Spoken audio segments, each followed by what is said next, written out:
I grew up in the church, in the Methodist church, and I went through confirmation in 6th grade, and I got baptized right after that, everything by the book.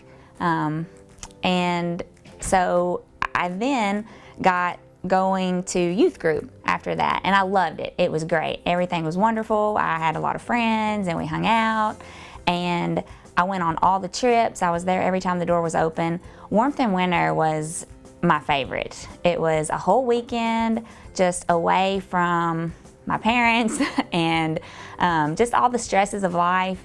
So we had a lot of fun. We rode up and down the elevators. Sorry, Brad. Don't do that. So we had a great time and we loved it. And one Warmth and Winter, in fact, my friends decided that I needed a makeover. And so what they did was they, decided to put like blush and mascara, and they curled my hair even, and I was like, okay, I mean, whatever. I did it to fit in, or because I wanted to feel pretty. I was this real sporty kind of girl with blue jeans and a t-shirt, and I just didn't wear makeup. And I came to Warmth and Winter with a duffel bag, and these girls started pulling out like straighteners and curling irons and all these appliances and these makeup bags. And so anyway, it was kind of odd, but it was fun for a day, right? And so that Saturday night, when we went to session, I ended up hearing this amazing speaker. I mean, he was great. And I don't actually remember his name, and I actually don't even remember what he talked about, but it was great. I do remember that by the end of his talk, his message, when I was sitting there, I had tears streaming down my face, and my makeup was running everywhere. So it would be the one time I wore makeup, I was just crying. But I wasn't even thinking about that, and I wasn't even thinking about what that looked like, or that I was even wearing makeup. Like, it wasn't important. What I was thinking about was that force that was just pulling me toward the stage, and that force was the Holy Spirit.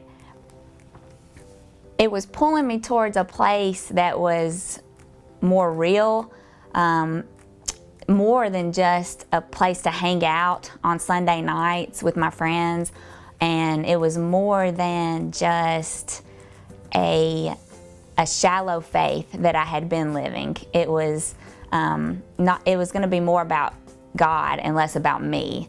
I'd been real selfish in my faith, and it took a while, but eventually I feel like God was working on me, and He was just pulling me there. And I was crying, and I went down front, and I made a decision to follow Jesus that night more closely, and I took it home with me, and I clung onto it, and it became real to me.